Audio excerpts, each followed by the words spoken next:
Today, I just want to talk to you about faithfulness, or the way to about faithfulness is talk about unfaithfulness.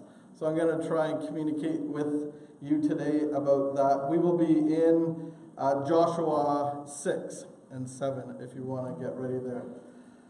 But I learned or relearned or was reminded of a lesson that isn't uncommon.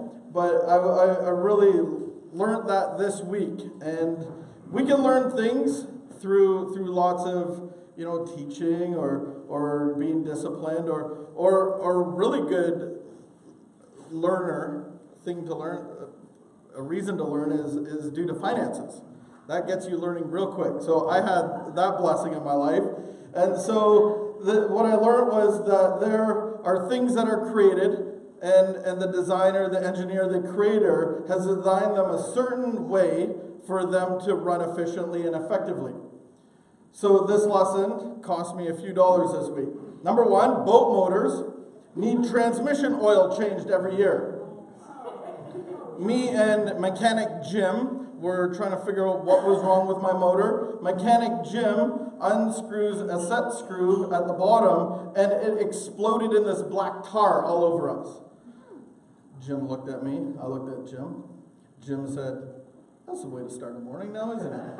And it just stank, and he couldn't even get it off. And so that lesson is $900.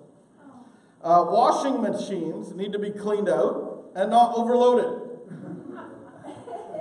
There's actually a release valve of water at the bottom of a washing machine.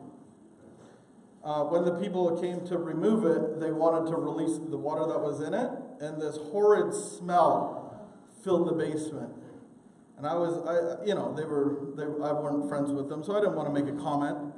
And one of them said, "Have you ever released this water?" I'm like, No, I haven't.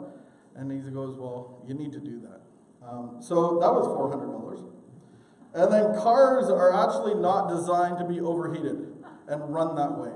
So my car has been overheating for a few months, and we've known this, and it never got in the red though. So my mechanic actually said, "No, that's cool, as long as it doesn't get in the red." Anyway, that is an ongoing $1,200 lesson, that you need to take care of these things because the manufacturers, the designers, the creators of these products have made them a certain way to run to their optimal ability, and when those things aren't taken care of, they break down, explode, whatever they do. I wasn't faithful to the design of the creator, and it cost me money. What has unfaithfulness cost you in your life? I'll leave you with that question to mull over while I speak. So just to set the story about unfaithfulness. The Jewish people, the chosen people of God, were enslaved to the Egyptians for many, many hundreds of years. Moses, the chosen leader, brings them out of slavery, a whole crew of them. They go and walk through. It was awesome that Vicky shared that some of us are drowning on land. I love that. And God parted the waters, and the people walked through into the other land, on their way to the promised land, and the sea was filled back, and the bad people died, and God's chosen people were set free. Moses goes up the mountain to receive, how do we live? What are the instructions God's given us? How do we discipline? How do we live together? How do we do life together as God has designed us? So Moses goes up the mountain. Apparently, when you're hanging out with God, it takes a little longer than most people would like. So the people down on below the mountains made a calf, a bull, gold, all this stuff, and they were unfaithful to God. And when Moses came down, he got angry. He was the only one that broke all 10 commandments at once. He threw the tablets on the ground. He had to go back up, hang out with God, come back down, rewrite them. And due to the unfaithfulness of those people, God made them walk around the desert. It would have been a week journey or maybe 2-week journey to get to the promised land. And God said, due to your unfaithfulness, you need to walk around for 40 years. That's a long time. Those people that were unfaithful ended up dying off in the desert. And they cross another river, and they're going into the promised land. They come to the fortified city of Jericho. We kind of talked about that last time I spoke. And the new people, the people with this new faith, with this new leader Joshua, who was appointed over Moses, they cross the river, they go into Jericho, and then they get these crazy instructions how to take over the land. And we'll pick the story up in Joshua 6. So they go into the land, and God gives them these set of instructions of marching around, playing trumpets. Not super cool stuff for men of war. And this is where we pick up the story on the seventh day. They got up at daybreak and marched around the city 7 times in the same manner, except that on that day they circled the city 7 times. The 7th time around, the priest sounded the trumpet blast. Joshua commanded the army, "Shout, for the Lord has given you the city. The city and all that is in it are to be devoted to the Lord, given over to the Lord. Only Rahab the prostitute and all who are within her house shall be spared, because she hid the spies we sent. But keep away from the devoted things." So the devoted things are the things that are set aside, the things that are in society that are set aside for deity, for worship, for those things of their spirituality. But keep away from the devoted things, so that you will not bring about your own destruction by taking any of them. Otherwise, you will make the camp of the Israelites liable to destruction and bring trouble on it. So God gives them a warning.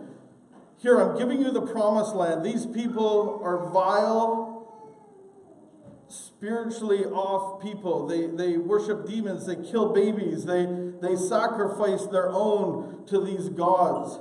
And don't have any part of it. Destroy all of it.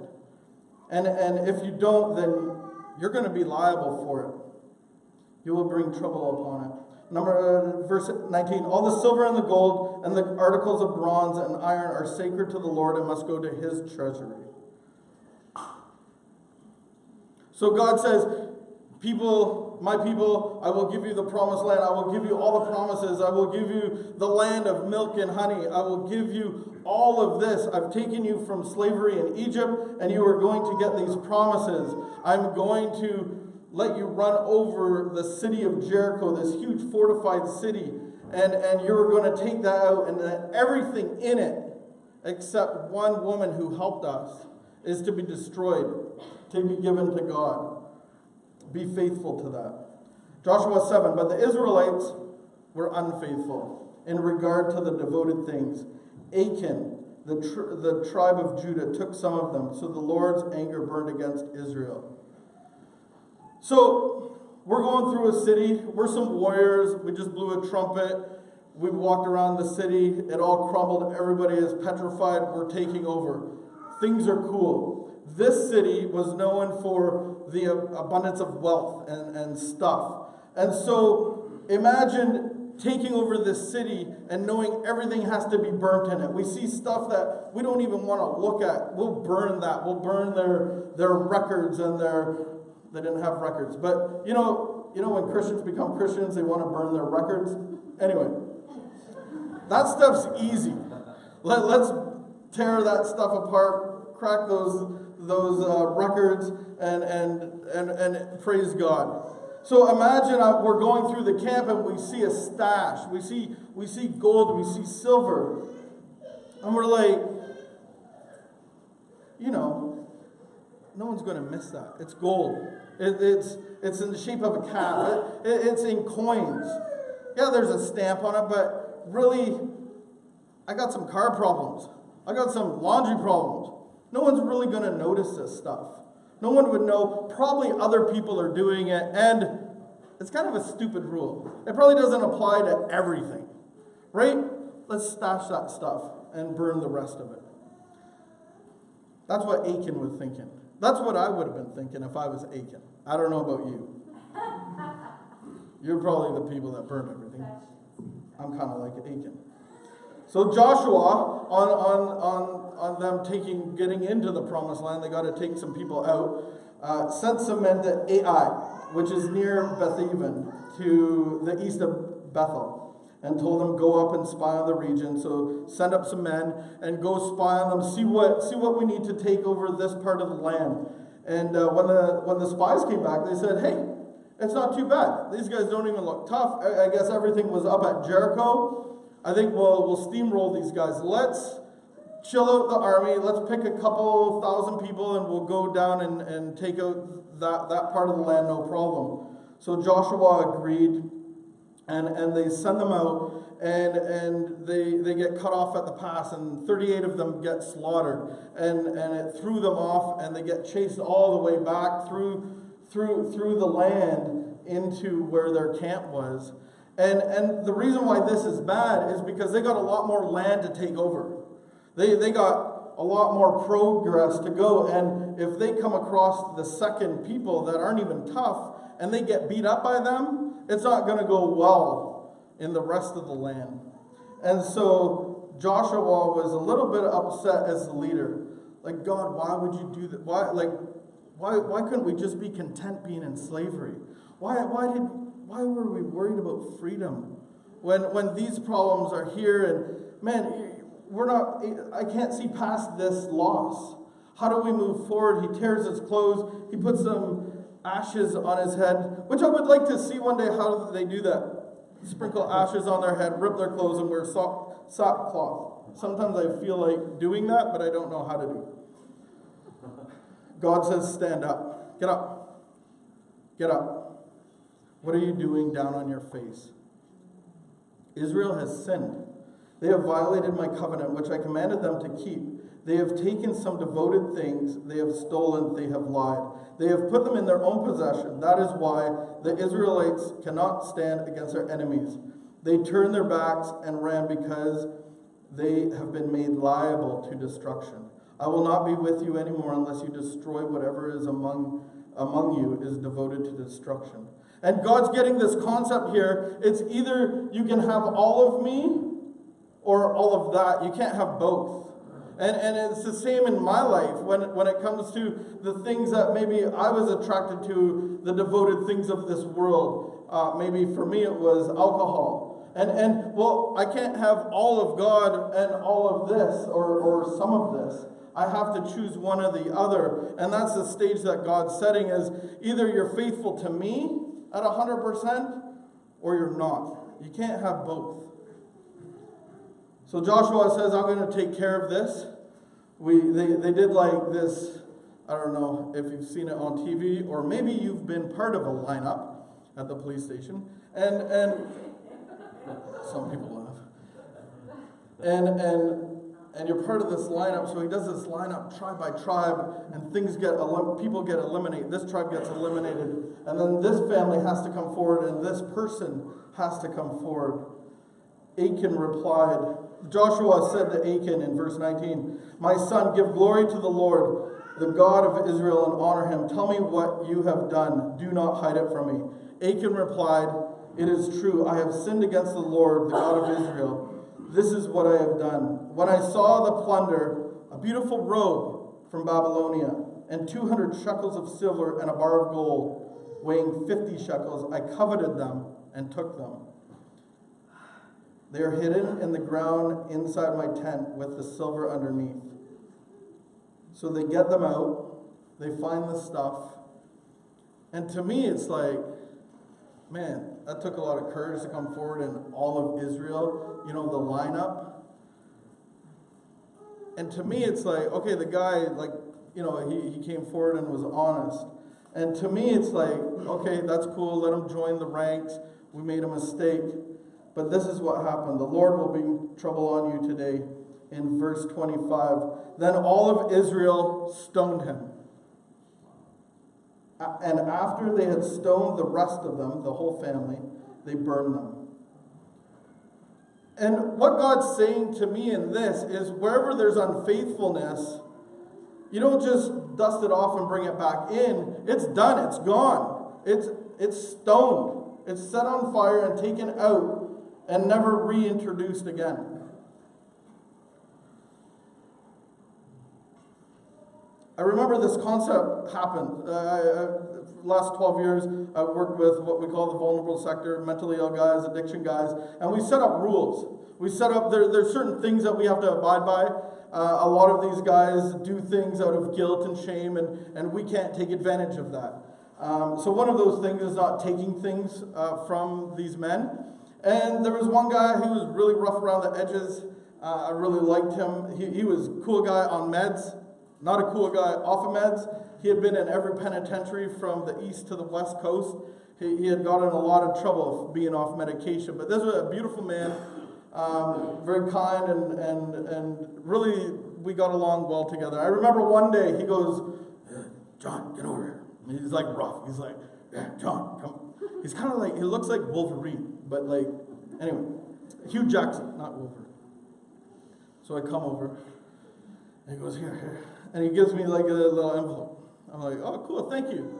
Like, I thought it was a card that he made or something that he found. And so I didn't even think anything of it, and I got home. A day later, I found it in my pants, and there was $100 in it. I was like, oh no.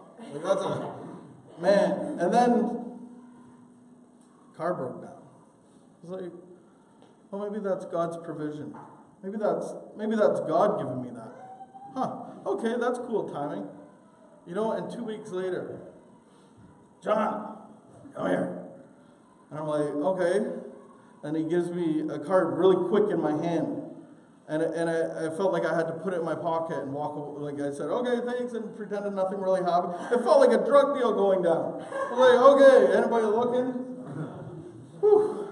And I get out, and it's like $300. I'm like, whoa. This guy's on ODSP. But, it's Christmas time. I wonder if that's God's provision. Because I don't get paid a lot, right? I wonder if God's given, that's good timing. And over the next few months, he kept doing this. And the guilt of it kept weighing on me. I was like, well, how do I get out of this hole? What do I have to do? And so finally, I turned myself in. I said, I went to the director and I just said, I can't ever even look at this guy anymore because he keeps giving me like money. He slides it into my backpack, and I go, what do I do? Like, I don't want to take, I don't want to take advantage. I don't want him to think that he owes me whatever is going on there. We have boundaries set up, and I believe that I've been unfaithful, and I feel that this is what I did and why I did it, and I want to come forward. And so they all picked up rocks, and the gasoline came out. Didn't quite happen like that, but I had to tell him that everything that he gave me was a donation to Jericho Road. And he goes, he said, okay, I'm fine with that. So whenever he gave me money, I gave it to Jericho Road, and he actually got a tax receipt. But it was that guilt of I don't want to take advantage of people, but see how tricky unfaithfulness can slide in? Where's that sliding in your life? Where are you being unfaithful? And what are you being unfaithful with? Is it a little lie here to make somebody feel better? Or is it, I don't want to ruffle feathers, so I'm not even going to confront that situation? Where are these little things that seem okay? Because Achan seemed like that was okay in his life. Right? If he knew the consequence, do you think he would take a little bit of gold? I don't think so. Do we know the consequences in our lives by doing this? Or would we be doing them? Fast forward, a whole lot of chapters, a whole lot of Bible, a whole lot of time. In John 2:13, this comes to light again. When it was almost time for the Jewish Passover, Jesus went to Jerusalem in the temple courts. He found people selling cattle, sheep, and doves, and others sitting at tables exchanging money. So he made a whip out of cords and drove all of them from the temple courts, both sheep and cattle. He scattered the coins of the money changers and overturned their tables. To those who sold doves, he said, "Get these out of here. Stop turning my Father's house into a market." He beats up some people. He turns over some tables because what was happening in his father's house was unfaithfulness. People were getting ripped off. People were getting taken advantage of. And he rebuked the unfaithfulness of his people and what was going on there. Solomon in Proverbs 10 says, ill-gotten treasures have no lasting value, but righteousness delivers from death. We can do it our way, our will, our lives, or we can do it we can do life the way the Creator designed. Right? And this is what I see now that I'm 44. I have a little bit of depth and vision up to 44 years. And what I've been seeing is people that live life their way, not changing the oil, not emptying the washing machine water and cleaning it out, and not taking care of maintenance. At 44, a lot of people are divorcing. And a lot of people are getting on medication because they can't sleep and they're anxious and their hair is falling out. And they're having trouble at this job and they bounce to this career and their lives are a mess.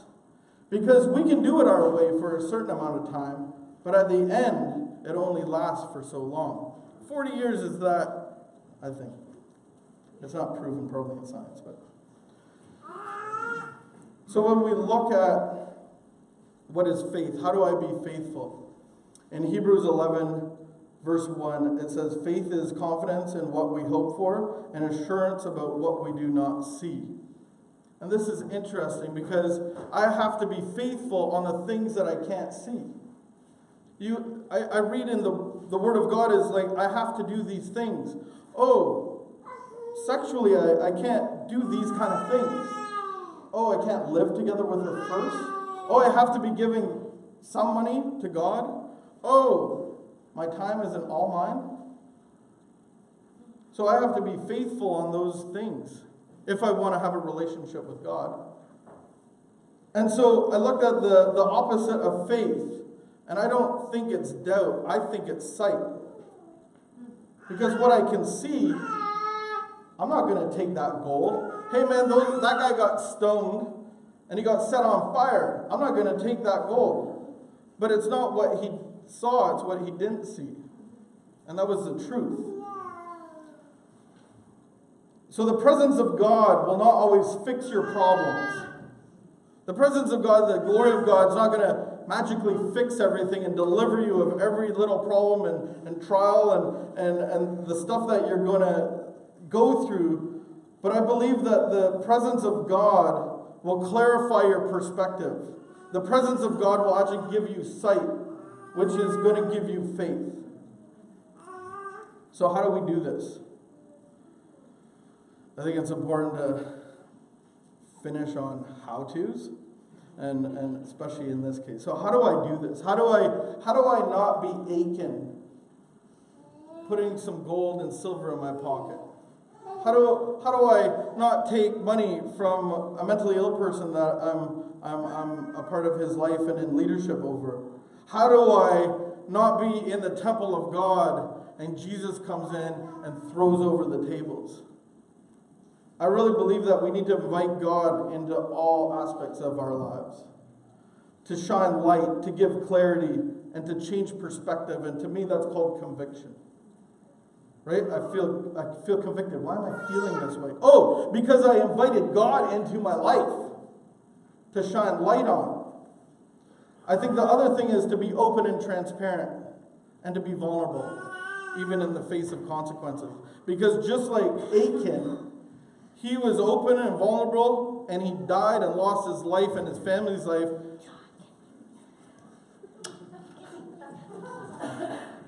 The keys are over there, and it's called plasma cards. You know you're important when you got children coming up. I'm just kidding. Okay, where was that? And even though Achan and his family lost their lives, the rest of Israel thrived. The rest of Israel got to go into the promised land. Be courage, even in the presence of consequences. Know that Jesus has taken all the punishment on the cross. And this is a good one because a lot of us have this fear of punishment. A lot of us have this fear of authority reacting to us and punishing us because we're bad. But when you look at the cross and what Jesus did there, he took all our punishment. So as an adult, I can't be punished. Jesus took it. I can have consequences to my actions. But don't be scared of punishment. Can I get an amen? Thank you, Henry. Know that Jesus has taken your punishment already. Trust God to take care of all your needs. Because when I'm taking gold, when I'm taking envelopes, when I'm exchanging money and putting taxes on top of that and a percentage of kickbacks, I'm not trusting God. Because if I trusted God, I don't need your gold and silver. I don't need to take the risk of doing something that I shouldn't be. Oftentimes, the hard thing and the right thing are the same thing. We look at shortcuts, and shortcuts, to me, always end up in the long cut. And it's like, I don't really have time to take the car and get the diagnostic, nor the $200 for the machine. Like, I don't have time right now to do that. Well, I haven't had a car in 2 weeks. So really, how quick was my shortcut? Shortcuts are usually the long way. Oh, and when it comes to relationships with a new partner, the devil does everything he can get us. The devil does everything he can to get us together before marriage. Right? That's just normal in our society. And then he does everything to separate us after we get married. Isn't that bizarre? That's a shortcut. Or do I wait till I get married? Well, I don't know if I can wait that long. Get married quick. Forget trying to find the perfect person. He doesn't exist. See, I didn't say she there. Trust God and understand He knows best for you. Maybe not having a lot of money is the best thing for you. Maybe. Maybe not having a car is the best thing for you. Maybe not having a cell phone or a girlfriend or a boyfriend is the best thing for you right now. I don't know. I like to do a thing called listening prayer. And you look at little children. And little children like to talk a lot. And if you've been around, I've shared this before. But little children talk a lot. And I think in prayer, what I learned and what I've seen growing up is like people just talk a lot. Talk to God, talk. I hang out with a lot of pastors. Pastors pray a lot and long. And anyway. So I think we need to listen to what God has to say. So I find it very useful to ask questions. And then just wait for a response. If God can talk to a donkey, or to a rock, or to a bush, or to somebody that's high and needs to go to rehab, you don't think He can talk to you right now?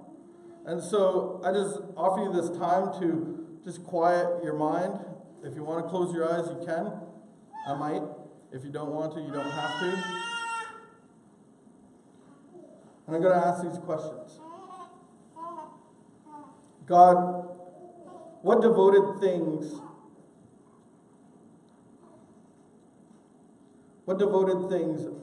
are you keeping from God? What devoted things am I keeping from you, God?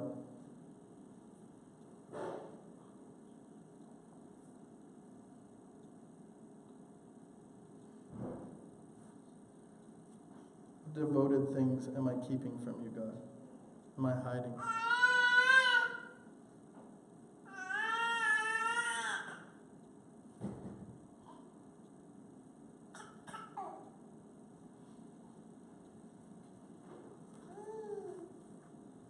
What devoted things am I keeping from you? Father, what needs to be stoned in my life?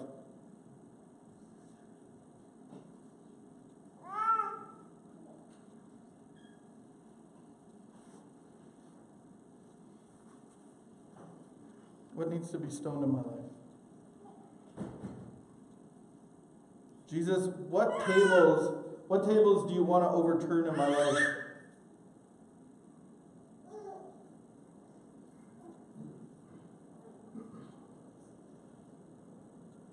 And Father, what does your presence want to change my perspective on?